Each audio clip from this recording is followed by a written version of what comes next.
જૂનાગઢ કવિ દયારામે આ શહેરનો ઉલ્લેખ પોતાની રસિકવલ્લભ નવલકથામાં જીર્ણગઢ તરીકે ઉલ્લેખ કરેલો છે. જૂનાગઢનો સામાન્ય અર્થ જૂનો ગઢ થાય છે. જૂનાગઢ ઐતિહાસિક રીતે બહુ મહત્વનું શહેર છે. જૂનાગઢમાં આવેલો ગિરનાર સાધુઓના પિયર તરીકે ઉલ્લેખનીય છે.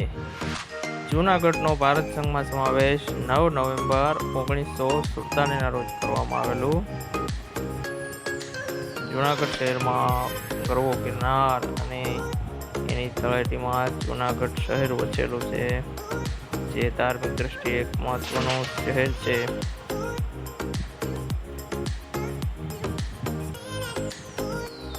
જૂનાગઢ શહેરમાં ઘણા બધા ઐતિહાસિક અને પુરાતાત્વિક સ્થળો આવેલા છે.